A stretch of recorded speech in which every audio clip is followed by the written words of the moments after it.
Business owners say they don't mind paintings like this on their walls, but take a look over here, graffiti, stickers, they call that vandalism, and it's not good for business. The gas card program was meant to make fueling up easier for firefighters, but the audit committee found it wasn't being properly monitored. Take a look at all this water surrounding Bassey Road. Neighbors say they haven't seen anything like this in at least 10 years. Less than a week after that fire, this is what's left of Samuel and Michelle's family home. Aside from this Lassie doll, absolutely nothing. The Public Art Bus Shelters project will begin with 3 bus stops, including this one right here. Now this is a drawing of what these bus stops will look like once they are completed. Get Equal Texas members are so used to having to fight for their rights down at City Hall, they even have signs to make a statement. You can still see the burn marks above the 7th floor balcony where the fire started, but the Seguin Fire Department says that's as far as the flames went. It's unclear how long these dogs have been living in this type of condition. As you can see here, this dog has been tied to a doorknob and left about 2 feet of slack on its leash until animal rescue groups showed up. They were left in this 113-degree home with no food, no water, no one to take care of them. Police confirmed there were 15 shots fired, 5 of them critically wounding the 23-year-old victim. Now he was transported to SAMC where his condition has not yet been released. News 4 San Antonio in high definition starts right now. We begin tonight with a warning for anyone on the social networking site Facebook. The latest scam working its way through the site actually appears to be from trusted friends. A 7-year-old boy who was missing last night is safe tonight, but police have plenty of questions for his mother. What can you do with the paper clips? Some UTSA students are using them to save lives. Welcome to Lakefront Live. I'm Neida Escamilla. A tragic shooting at Fort Hood leaves 4 people dead and 16 others injured. The shooter was identified as 34-year-old specialist Ivan Lopez of Puerto Rico. The death toll is still rising in the aftermath of a massive mudslide that struck near the towns of Oso and Darrington in Washington early Saturday morning. The United States, along with European allies, have decided to kick Russia out of the G8. The White House is pleased with the turnout for the number of Americans now insured under the Affordable Care Act. Hope may still be alive in finding the wreckage of Malaysia Airlines Flight 370. The OLU Board of Trustees has announced they will begin a search for the university's 9th president. Fiesta celebrations are underway at OLU, starting with the unveiling of the Best of the West medal next week.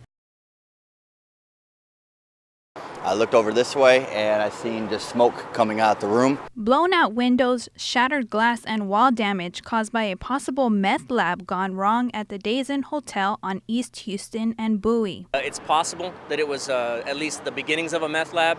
At any rate, it looks like there was some sort of a bad chemical reaction. It caused an explosion in the room. As you can see, it blew out that front window of the room. Very crazy. Seconds after the explosion, investigators say 3 people were seen trying to run away. They took with them some bags that may contain some of the chemicals, paraphernalia that was used here. One wall to a neighboring room and a room above were affected by the explosion. A lot of the chemicals that are used commonly in these meth labs are pretty volatile. Police have a female suspect in custody and were able to recover some of the bags. 2 male suspects are still on the run. I doubt they were from here, and they definitely ain't San Antonians.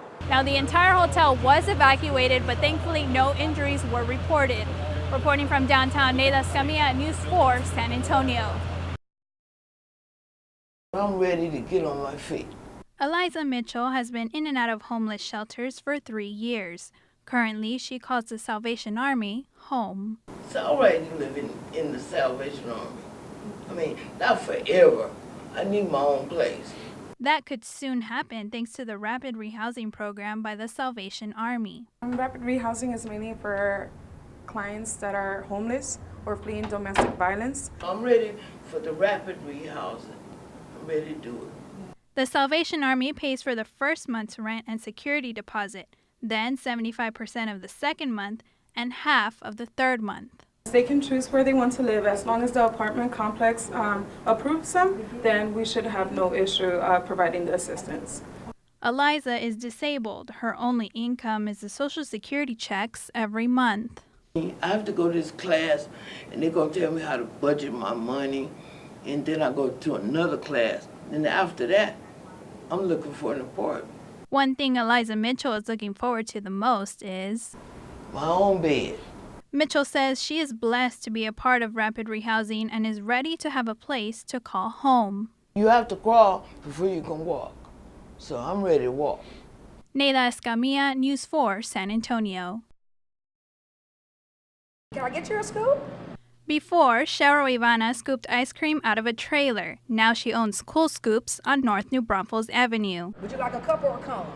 Ivana grew up in San Antonio and made it her focus to have a business on the east side. It brought back so many memories. I was able to see my friends and kids I grew up with, some of my old high school buddies, my old elementary school buddies, and so it was just like coming home. Being on a side of town that doesn't bring in a lot of income, Cheryl struggled to make money.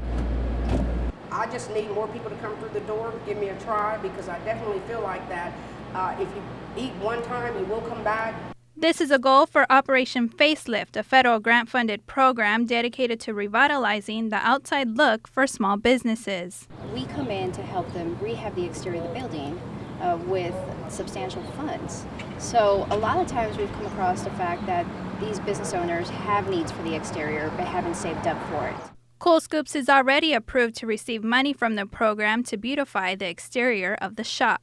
So we're restoring it back to its former glory, back to its 1940s style, and currently we're helping them with the scope of work to get some contractors to start bidding and start the project. For Cheryl, she is hopeful Operation Facelift will scoop up more customers. I really feel that being given this opportunity to be right here, I'm in the right place at the right time. There you go. Neida Escamilla, News 4, San Antonio.